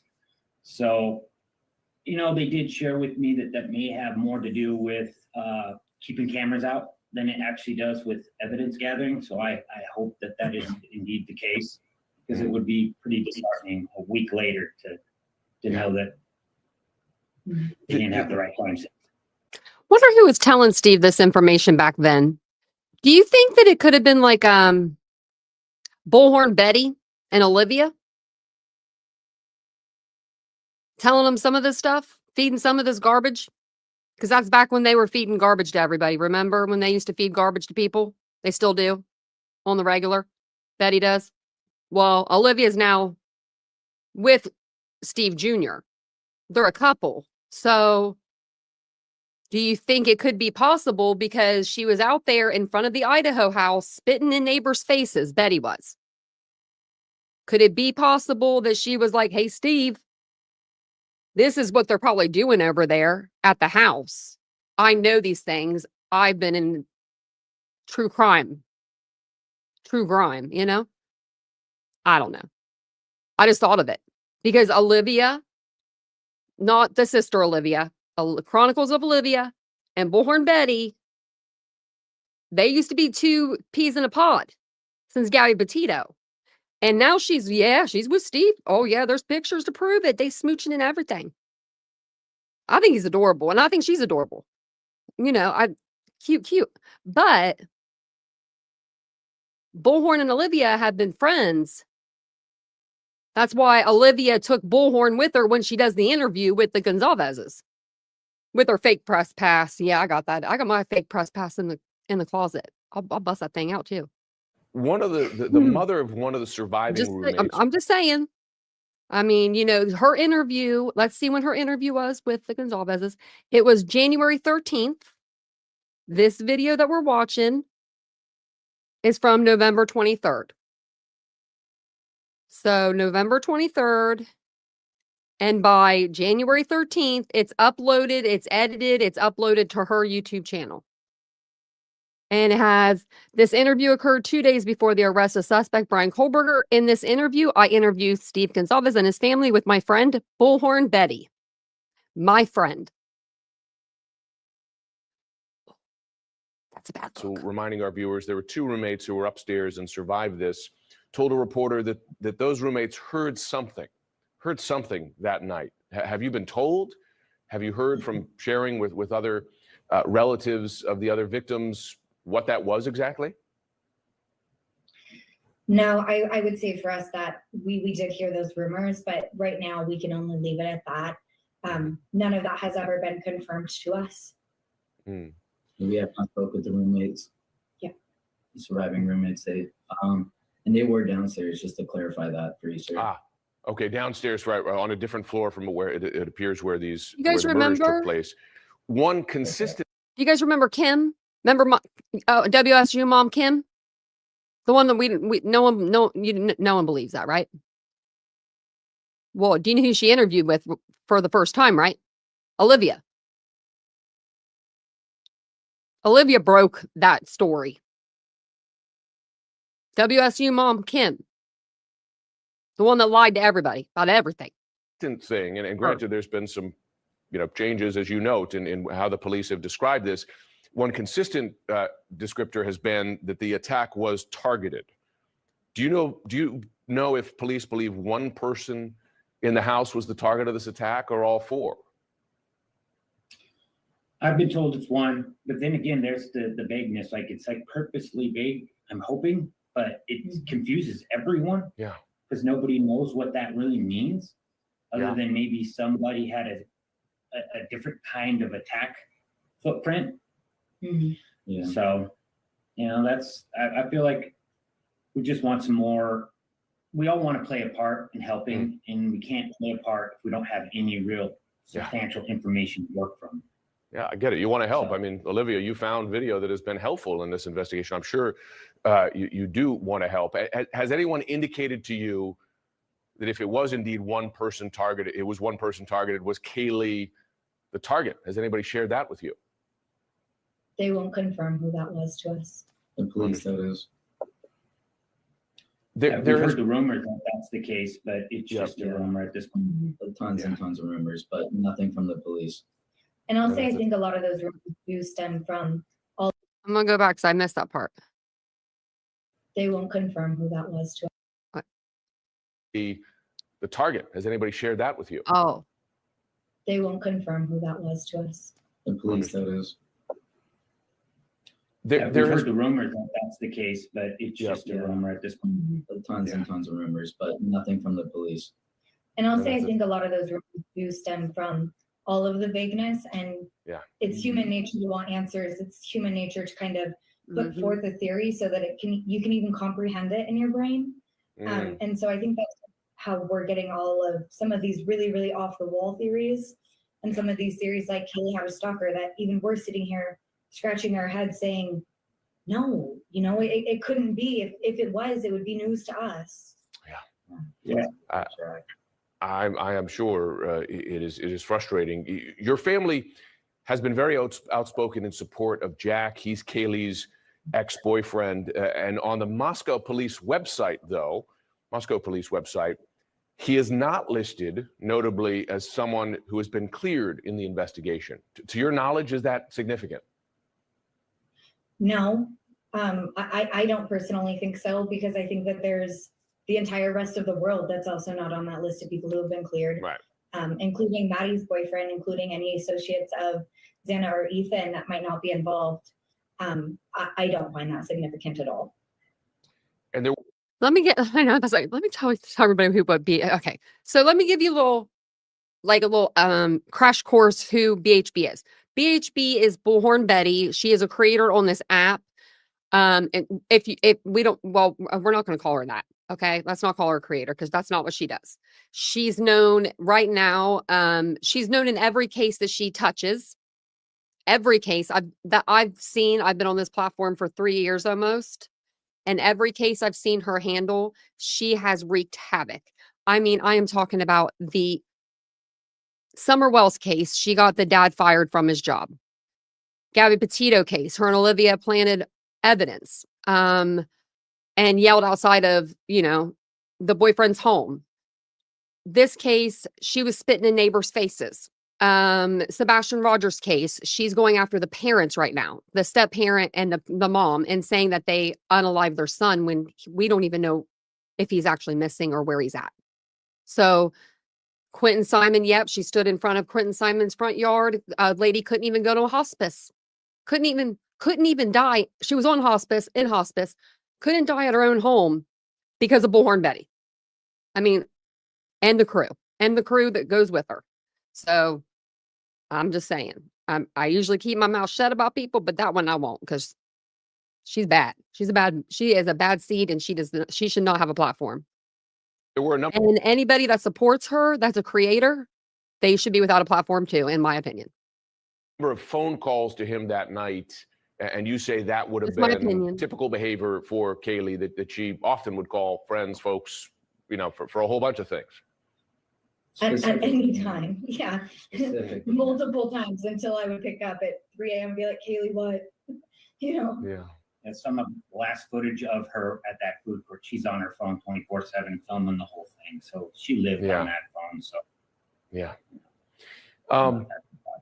It sounds like you're saying that the delays here in sharing information, the delays in, well, frankly, making more progress on the investigation, mean the police have lost their best opportunity, right? I think, Olivia, you were saying that those early hours and days are key. That's when you can make real progress. Do you believe that they've missed their best chance here, or may have?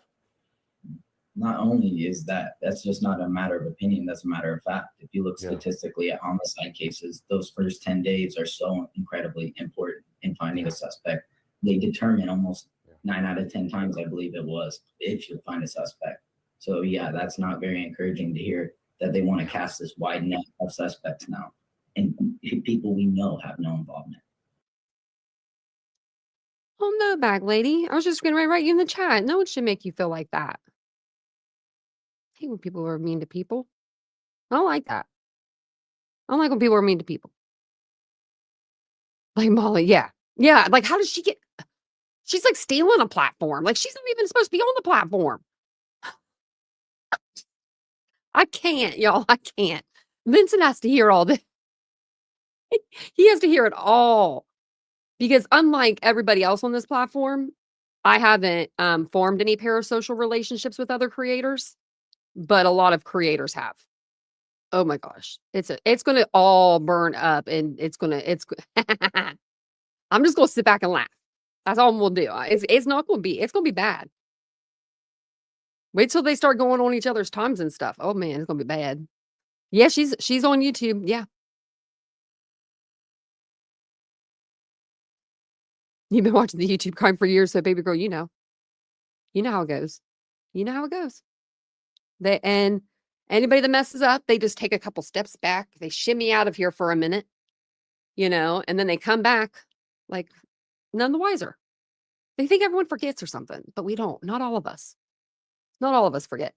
Now we're going to switch it over to Fox News, to this foxy man over here. I don't know his name, but he's adorable. This guy. I was actually talking about him last night.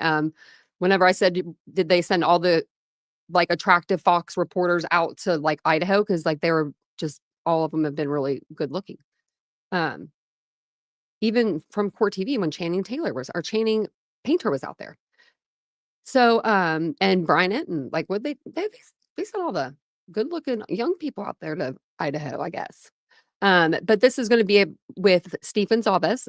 He's going to talk with one of the reporters there. It's the same reporter that he talks to when he's really mad. Him and Christy are outside of the police station. That interview where he gets kind of upset.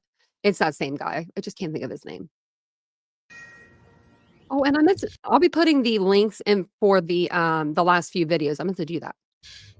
Good evening, America, and welcome to this special edition of Cross Country on location in Moscow, Idaho. Tonight, we remember Ethan, Zaina, Kaylee, and Maddie. Life just getting started, cut short by a still unnamed criminal. It's been about 2 weeks since the University of Idaho students were stabbed to death in their beds while they slept in that home right behind me. This gruesome attack has shattered peace of mind here in Moscow. In a town that never used to lock their doors, locksmiths are now being flooded with calls. College students are now considering online classes. And while rumors are swirling here, everyone is in agreement on one thing: justice must be served. We have walked this crime scene, followed the timeline of this case, and asked investigators to answer some of the many unanswered questions about this brutal crime. You'll hear from those experts later this hour. But to begin, joining me again tonight, Steve Goncalves, father of Kaylee Goncalves. Sir, thank you so much for joining me tonight. We continue to grieve with you and your family, and we're hoping to get answers for you. Sir, when was the last time you talked with law enforcement about the case? Well, we just had a vacation. Law enforcement told me that they were going to drop off a little bit and not to expect the same type of communication that I had gotten before. They passed it on to another person. So basically, long story short, it was Wednesday, 5 p.m. was the last time that they reached out to me. So, yeah, that's rough. Sir, what are they telling you? They're kind of just telling me that they can't tell me much, which is frustrating to me because I've been very trustworthy. I do know things. I haven't shared things. We're the same family that found the original timeline. We're the same family that broke into the phones. We tried everything in our ability to try to get into this system because a court order is not the fastest thing. So we broke in and we did what we did. We know that we have some family passwords that we all share. So we broke in and we helped them. So it's hard for me to give up as a father my protective ability to other men. Sir, they have shared with us that it was a targeted attack. Can you give us any information about that? Have they told you who the target was or given you more insight than they have the public? I don't want to talk bad about them because these are some hardworking individuals, and I'm doomed without them. We're all doomed without them. This defund police is just a terrible idea. The fact that we're finding out that there's more than just my daughter and these children that have suffered, it's terrible to think that we can defund these guys. It's an absolute atrocity. That's not something that is it's political. It's not political. This is just facts, guys. We can't allow these people to just run free. So beyond that, they haven't shared a lot. We have some private detectives that have reached out to us and given us information. We take that with a grain of salt and we try to be careful. Just today, I reached out to the officers and said, hey, this guy treated me with respect on the show.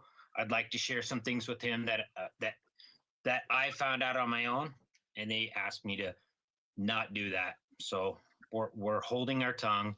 We're waiting patiently, but we're definitely concerned. Yeah. So, sir, I had the opportunity to speak with those same law enforcement officials today and was able to get some information out from them as well. We want to do everything that we can do to get you answers and to solicit more information for the timeline. But there's gaps in that timeline. Is there anything that you can share with us that may put people in that direction where they would feel willing to share about that timeline? Have a good night, PM. I've heard a little bit of feedback on this that people are nervous about the timeline. I'm going to tell you guys that there's so much attention on this. If you can share your information, if you can post it, I mean, it's the internet. You can do these things anonymously. Go forward. You don't have, and for those people who are afraid, like maybe I was intoxicated or I'm underage, that's not what they care about, guys. They're not looking at that. That is not going to happen. So give your information, give out that picture, that image, that video, that selfie, whatever it is, give it out and know that there's zero chance that they're coming to you for, ruining your career or your anything along those lines. They're just looking for data right now. And you could be the key. You might be something that has been overlooked. So I just implore people to come forward, especially when you're even close to that timeline, because technology is the only thing that doesn't lie, really. It's just data. And then we can analyze it as a society and determine what it is, but it doesn't lie. It's just simply data. So it's better than an eyewitness. It's better than anything that we can produce. It's right up there with DNA. And I just implore you, sometimes even if you think that selfie has nothing in the background, maybe there's a car that should be there, that somebody said in their alibi, I parked right here next to this tree. And then there's that tree and your car's not there. Steve, we're going to put that number on the screen for people to call. Thank you. Give any information. Sir, thank you so much for coming on the program. Keep us posted on what's going on in this investigation. We'll continue to follow it. Thanks again. Read that message, Southernish. I was like, I'm over here on the keyboard. I sounded like Granny. If you could hear my keyboard, that's what it sounded like. Granny's watching when she's on a panel. If she's listening to something, you could when she's taking notes because you could hear her keyboard. That was me a minute ago. But if you guys don't remember, my downstairs neighbor, the lady with the dog thing. I just remembered this. So I know I'm busting in the middle of a live with it, but she bought a puppy this weekend. bought a puppy. I'm like, what are you doing? What are you doing? What are you doing? What are we doing here? Yeah, bought a puppy. And Vincent said it looks just like our old dog, Ella. And I'm like, oh, that's even more perfect because now I'm just going to want to like look at the dog and yeah, you can. I'm like, yeah, you can. Let me invite you up. Yeah, I couldn't believe it. Oh yeah, I'm like, she is literally like, will you give me some money and then I'm gonna go buy a dog. The thing was, she bought a chain to go with her dog, like a new leash today, which was cool. But she's asking me for money. I'm like, there she is. Hey, Southernish. Hey, How you doing? what? I'm good. I'm good. No, what? Yeah. Okay. Mm. I know. I was like, I'm telling Ishi tonight. I told Vincent that. No, I'm so glad. Because Vincent was like, well, I don't he didn't understand why I was upset. And I'm like, I'm just gonna tell Southern Ish about this tonight. That's what I Tell told him. me. No, I just. And he was like, What? why? He just kind of laughed because he doesn't know what to say when it comes to me when I have like Yeah. when I have like an Well, attitude. I mean, it's not an attitude. I mean, did No. she ever know what dog you had in the past? No, I guess not. I guess she just assumed that, this dog didn't live here anymore. Even though I go outside every day. I mean, I go walk right by her house every day. And Vincent Exactly. does. And we're we always have our dogs, we're always going outside with them. And so today I saw like this bag and it was from like PetSmart or something. And I'm like, oh, who got something from PetSmart? Like that, weird. Like weird, because like we're only the ones with the dog. And then she has Riley right now. Her mom got kicked out of here. That's what I thought. And yeah, and because they got in an argument or something. And she took one dog with her, but left Riley here. Just left her child here. Oh my. And I'm like, but that's like the one that's like her. Like you should take that. Like, that's the dog that you should be like really like holding close to, you would think. Concerned And about? Mm-hmm. right. And then she just decided she wasn't concerned with it. She wasn't Oh, wow. concerned with it. And she Wow. just wanted to go get a puppy. And I said, well, how about that? That's, oh Isn't that man, something else? that's just kind of twisted, but I can't say that I mean, it's just weird. It's so weird. Maybe they wanted a puppy before all this happened, Well, they don't need one. but they don't need one. With the They don't. back door being open and then they have a baby that's like, Yes. I think he's like 3, so he could open up that door, I'm sure. Well, Like he looks big enough to open it, be able to slide it open. and what they What if just went through, I would be traumatized. I wouldn't be going and getting a exactly. puppy. I mean, now Yeah. I did for my situation, but I didn't have any neighbors real close Well, to me. yeah. I got a Well, that crap. and you lost a dog. I don't know. Yeah. It's different when you lose a dog and you go and you get another dog. You always do that. That's what we do. That's what I call that human nature. Because like when we lost our dog Ella, we went and got Araya that same day. Yeah. Like Yeah. we could just not come home without that welcoming, having something to Oh, welcome us or yeah. I us can't. welcome it or I can't we just live needed without a that. dog. I love a dog. I'm so glad that Mhm. they brought me this dog. He's the best thing in the world. He gonna be big, but it's gonna be fine. No, I It'll just be that's crazy. yeah. And Wow. Vincent said it's gonna be like a medium-sized dog, like a pretty big, like, he's like, it's gonna be like a bigger dog. And I'm just like, because usually they're really good where we live about not putting people in our apartment where we live because of our dogs. Because Right. we do have 2 crazy dogs. And so that's how I know they're not really, I don't think, aware of what's going on down there. They're not aware that these dogs are here. Well, they weren't aware of the mom living there and all the mess No, that was, No, I know. And I'm like, where am I living at? I Like it know. sounds ghetto over here. This is don't say ghetto. You shop at Target I and know. you're good. Tar Yeah, yeah. No, She shops at Target. I'm like, it man, was so funny. I was like, what I know. happens when people shop at Target? What's wrong with I that?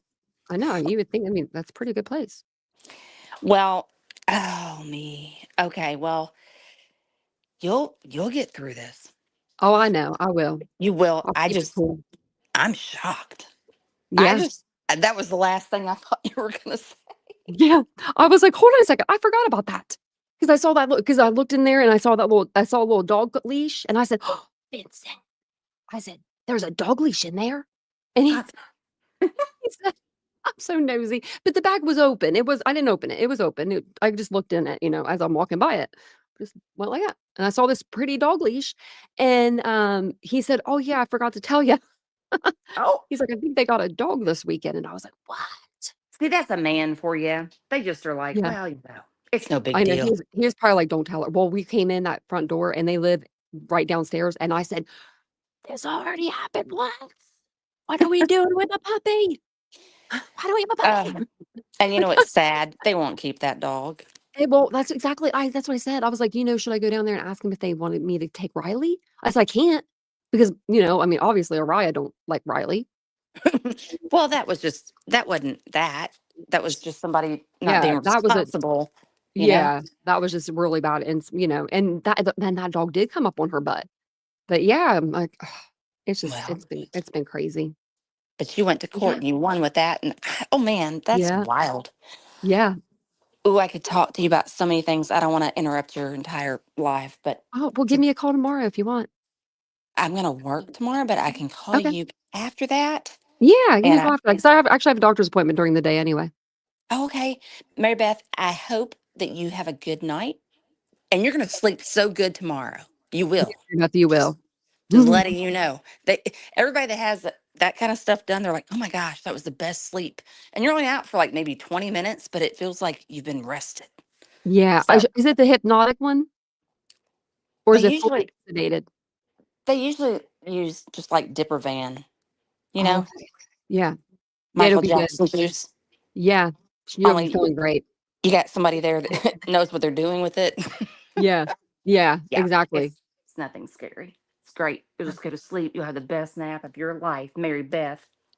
All right. Well, I'm going to step down, but I will call you tomorrow, Tanya.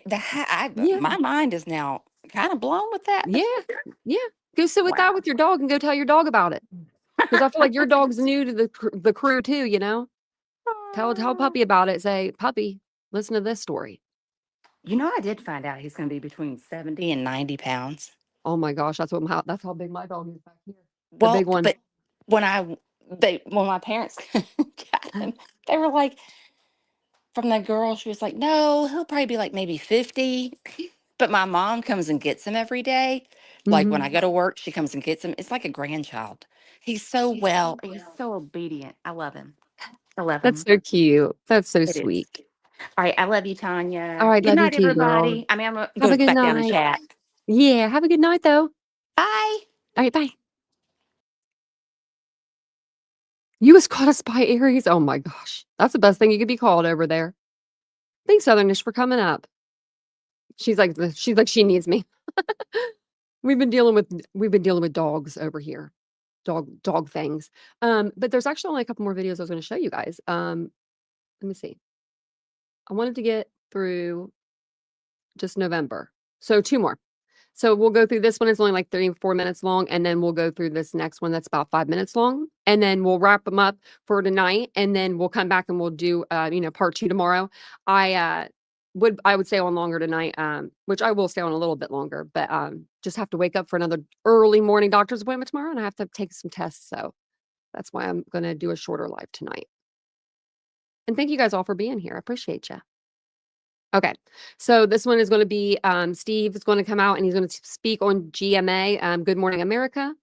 And of course, he's going to talk about the case. This was in November 29th, 2022. And I'm going to put those links in the chat as we're going through this. I think I have a few more to add in. To the killings of those 4 University of Idaho students, police now sifting through hundreds of tips, thousands of pieces of evidence. Our Kana Whitworth has been on this story for us. Spoke with the father now of one of the victims. Kana, good morning. Hey, TJ, good morning. Kaylee Goncalves' father told me they moved to this region of Idaho because it was safe. There had not been a homicide in Moscow in 7 years. And now this morning, he tells me the only thing worse than losing his daughter, her best friend, and 2 others is not knowing why or who is responsible. This morning, students on edge at the University of Idaho as the search for the killer in that brutal quadruple homicide enters its third week. It is disconcerting that there is somebody out there who's done such a horrible thing and they haven't been caught. The school posting this notice on social media Monday, writing increased security will be on site for the remainder of the semester. Steve Goncalves, the father of one of the victims, 21-year-old Kaylee, now shedding new light on what happened that night in his first sit-down interview. It was fast, and nobody suffered and nobody felt like that kind of pain. 2 other roommates survived on the ground floor, waking up several hours later, calling friends over when their roommates were unresponsive. Do you know the reason why the initial concern was that a roommate was passed out? I know the girls reached out via texting and calling, so I can only assume that by the phones being ignored, knowing how my daughter is not going to ignore calls and texting. Officials maintain the murders happened between 3 and 4 a.m. and that the first 911 call was made around noon. Just hours later, Steve was informed of his daughter's death, not by police, but by family members on campus. Let's call Maddie. And then you realize Maddie's gone too. Madison Mogan was Kaylee's lifelong best friend. The pair seen together in their final hours of life, laughing and ordering late-night food before getting a ride home together in what Steve described as a sorority-designated driver service. You can't imagine sending your girl to college and then they come back in an urn. And now, the families of the victims growing frustrated by the lack of answers. I haven't earned the ability to grieve the way that I want to grieve. I want to be able to have justice first. Now, Steve says that he does plan to speak at the candlelight vigil tomorrow. He went on to say he doesn't want the city of Moscow to fall apart over this. And TJ, in a show of solidarity, that candlelight vigil will be held in various locations across this entire state. All right. She's the girl that we watch on the podcast. We listen to on the podcast, the Idaho Killings. So if you ever come in and are like, who's this lady? That's who it is. Ana, we thank you so much, and I want to bring in now ABC News contributor and former FBI agent Brad Garrett. The family's looking for answers. Who do I know Brad Garrett from? What case do we know him from? It's an old case, way back when. Details as they continue to trickle out, some of the new details we're hearing. What stands out to you? So you have 4 people killed on 2 different floors of a house, which would certainly suggest, TJ, that somebody at least knew the basic layout of the house. Think about how long it would take to go from victim to victim. So somebody had patience. The police have described a combat type knife. So the person apparently went there to really do what they ended up doing. So once you've eliminated, and I assume this has happened, sort of the immediate circle, college students that are around these kids, people that may have threatened one of them, stalked them, whatever. I'm not hearing anything that supports a killer in that group. So what do you have to do if there's not an immediate connection? You have to go to sort of a wider circle. You would look at, for example, maybe or maybe not somebody older. I only suggest that because this crime appears to be very focused and the person had a comfort level in the house. And so as a result, you start looking at sort of relationships that really aren't tight with these kids. See, somebody they met occasionally, somebody that may have come to the house to attend a party. Apparently this was a big party house. And so that makes it more difficult. Less connections makes it more difficult many times to solve a crime. And you're also going to have to look, and the police have already talked about this, of similar type crimes in other parts of the country, in particular in the Northwest, which they're saying initially there is no connection, and there may not be, but you're really going to have to look at this bigger circle that I'm suggesting. A wider circle, somebody that knew the layout, some of those details, but what type of person, and somebody could argue, what kind of monster are they looking for? So if somebody that's done this before, I mean, TJ, people who do this kind of stuff get a big thrill out of doing it. Now, we don't know if it's that type of person, but that it could be something like that. The idea that you killed 4 people just tells me that this was sort of driven by something you intrinsically wanted to do, less so than maybe one student mad at another student. You can only imagine the fear in that community knowing that person is still out there. Brett Gary, we appreciate you as always. This was November. Okay, so this was November 29th. And I keep forgetting to put the things in the chat for you, but I think I got that one. This one we just watched. Let me put these in the chat for you in case you guys want to go back and watch these videos again. And we're going to go through all of them. So this will probably be like a 5-part series because the Goncalves have done a lot of interviews, including the one with Olivia. We'll go over that one probably tomorrow because I think it's in January. We just said the date earlier. January 13th. When did Bryan didn't do his? November 14th. Okay, yeah. So we can watch this one. And then, okay, yeah. So that's what we'll do tomorrow. Okay. I was just double checking. Now, I think there was one more video nope, that's it, actually. Because I just wanted to get to December. Because the next one that we're going to come across is going to be December 3rd, December 4th. And it's when Bryan Enton, he has an interview with the Goncalves family. He has many interviews actually with them. But we're going to go over the first interview, maybe the second interview that they did, the other one with CNN or Fox News where Steve gets real upset, and Christy's like, calm down, Steve. Like that one.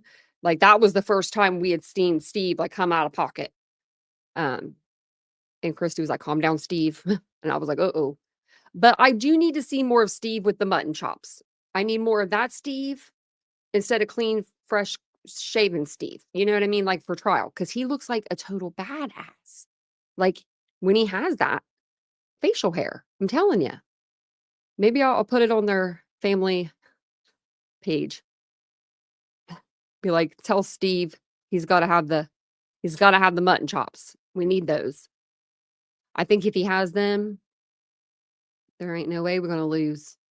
Now, I don't think we're going to lose anyway, but in court, I just don't think that the prosecution's going to lose their case. But that's just me, that's just me. Let me go over and check and see if anything actually came out. Look at this. Something did.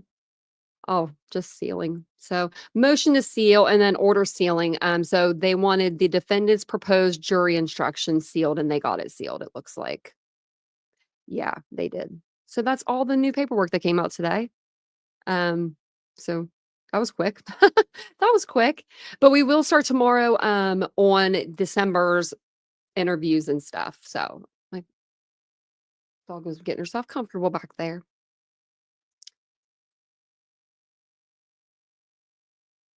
You know what, Felicia? I think you're right.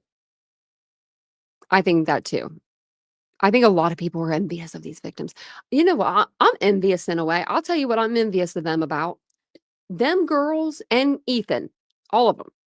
They all, not only did they live life to the fullest, but it showed in their pictures and they took so many. And I love that. I love that for their families. I love that for, them at the time, they would have had these pictures if they would have been able to live out their long lives, that they should have been able to live out. They could have looked back on those, in their 30s, 40s, 50s, 60s, and they could have been like, look when I was 21, and just starting like my life, like just starting out. And now that I'm glad that the families have those, the videos, the pictures. A lot of people say they were vain and I don't think that. I think that they're living in a different world than what we lived in. We had disposable cameras. Those are considered like, I don't even know what you want to call it, like for funsies now. We use those because we had to use those. Like now people are just like going out and like, using them. Like, I don't know. It was just different. It was just different back then. We had the little like roll up cameras. We didn't have a phone. I didn't have a phone. I had a phone when I was 16 or 17 or 18. And it was my brother's, and it had an antenna that was like 2 inches. Yeah, that thing was so embarrassing. That thing was so embarrassing. Why did they do that to me? Look, why did they do that to me? Listen to me over here. I'm just totally kidding about that.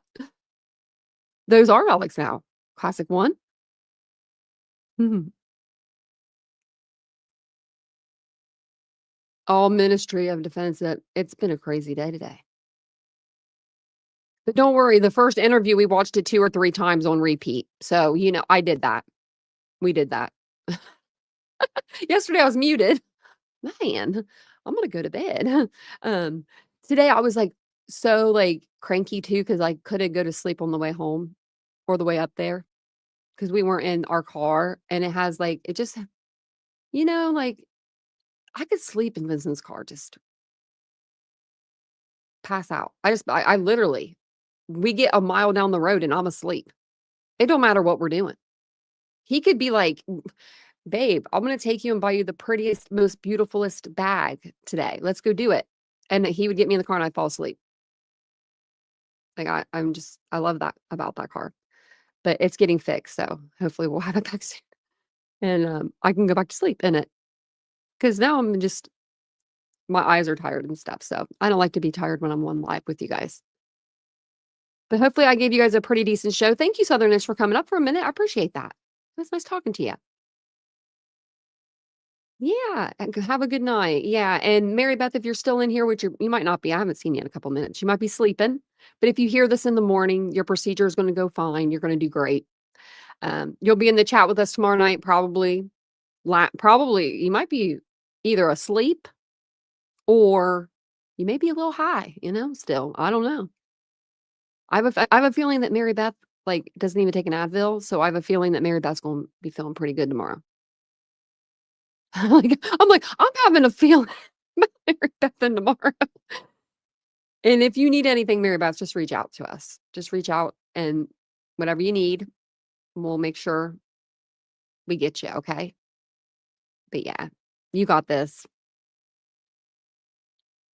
Right, Jenna? I always have doctor's appointments. My life's a big doctor. My life is a doctor's appointment. But tomorrow is Botox and EMG on my head. So we're gonna see how that goes.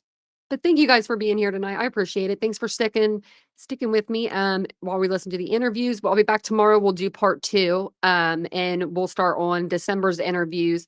I'm excited to hear what all the interviews say, because I do think that at some points maybe Steve was dropping little things to us, and in some interviews maybe we were reading too much into things, so we'll have to see. But thank you guys for being here. I appreciate it. Have a good evening. Have a good, what is it tomorrow? Wednesday, hump day tomorrow.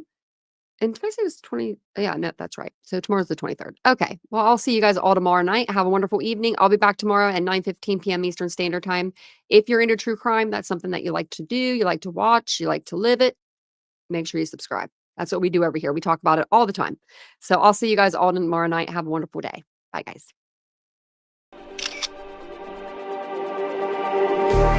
Just like the street lights lit this town, like a fire in a blaze, gotta burn it down. Can't be afraid to leave this out. We got this far, don't know